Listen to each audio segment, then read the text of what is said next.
India کس لیے گئے تھے میاں صاحب؟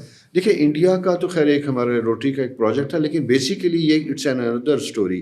میں سمجھتا ہوں, میں نے نہیں سنا آپ کسی گرو سے ملے تھے وہاں جا کے. ہاں میں سمجھتا ہوں کہ وہ بھی ایک, اور وہ گرو جو تھا میرا خیال ہے وہ امیتابھ کا گرو تھا. بہت سے لوگوں کا گرو تھا. ہاں تو امیتابھ کے بارے میں بھی اس نے کوئی بات ایسی کچھ کی تھی. بالکل. کون تھا وہ؟ دیکھیں میں آپ کو ایک بات بتاؤں, وہ مجھے اس کا اس وقت نام پورا یاد نہیں آ رہا, بلکہ اب تو ظاہر ہے بہت سال, 20 سال پرانی, 22 سال پرانی بات ہو, اس سے بھی زیادہ 25 سال پرانی بات ہے, وہ ہو گیا. لیکن ایک گرو نہیں, بہت سے گرو. اچھا گرو کا بھی میں ایک بات بتاؤں, جس گرو سے میں ملا تھا اور جس کے گھر میں رہا تھا, he himself was a guru at time. اور اس نے ابھی جو ہم نصیب کی بات کر رہے تھے, 1947 میں پاکستان سے وہ مائیگریٹ کر کے گیا تھا. And he last every thing. اپنے والد کو بھی اس نے چھوڑ دیا, اور وہ اس وقت اس کا والد گجرانوالہ بار کا پریزیڈنٹ تھا, لائر تھا, وہ اس کا اسٹیٹس تھا. میں جب اس کے گھر میں گیا ہوں تو یہ ایک بڑی, بلکہ ہم اس کو کسی اور وقت ایک اسپرچل اسٹوری کریں گے کیونکہ ہمارے ٹاپک سے یہ ہٹ رہا ہے. میرا یہ سبجیکٹ میرے اندر تھا لیکن مجھے سمجھ نہیں آ رہا تھا, میں سیکھنے کی کوشش کر رہا تھا, نہیں آ رہا تھا. And he told me my story. سب سے پہلے اس نے کہ تم کیوں آئے ہو, کیا تمہارے اندر کیا ہے. پھر اس نے مجھے بتایا کہ تمہارا وقت نہیں ابھی شروع ہوا, تمہارا وقت اس پیریڈ کے بعد شروع ہوگا.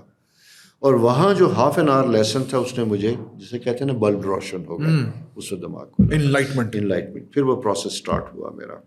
لیکن یہ پروسیس زندگی بھر کا ہے, سیکھنے کا ہے. میرا تو آپ کو پتہ ہے ہزاروں کلائنٹس ہیں میرے پاس, فائلز میں رکھتا ہوں. میرے خیال پاکستان میں کوئی نہیں رکھتا. میں اپنے تمام کلائنٹس کی فائل. سو اگر if somebody wants to consult you, you meet them for how long? دیکھیے یوزلی میرا جو سیشن ہوتا ہے وہ 1 hour سیشن ہوتا ہے. اور اس میں آپ اس کو بتاتے ہیں کہ what he or she is going through. بالکل.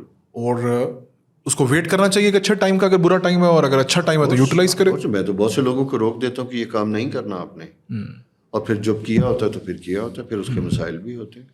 اور کبھی کبھی, اچھا پھر another ایک ویری امپورٹنٹ کویسچن, کبھی کبھی ابھی آپ کے اس سوال کا جواب ملے گا ایک اسٹرالوجی میں ریمیڈی, کہ کبھی کبھی مثلاً فار ایگزامپل میرے کلائنٹ ہیں, ان کا ایک بڑا پراپرٹی ایشوز تھا, تو مجھے ان کا ایک دن پہلے کال آئی کہ میری فلاں ڈیٹ کو کمنگ ویک میں ہائی کورٹ میں کیس ہے, کیا ہوگا. اب ڈیٹ فکس ہو چکی ہوئی ہے, آنا ہے, ٹائم بدل نہیں سکتے, جو وقت ہے سو ہے.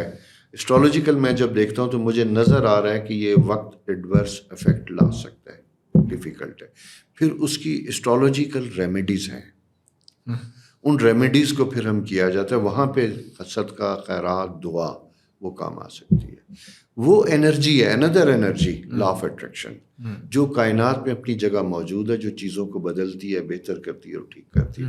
اسے پھر اپنی پوری انٹرسٹ کے ساتھ, انرجی کے ساتھ اسے اپلائی کیا جاتا ہے تو چیزیں چینج ہوتی ہیں.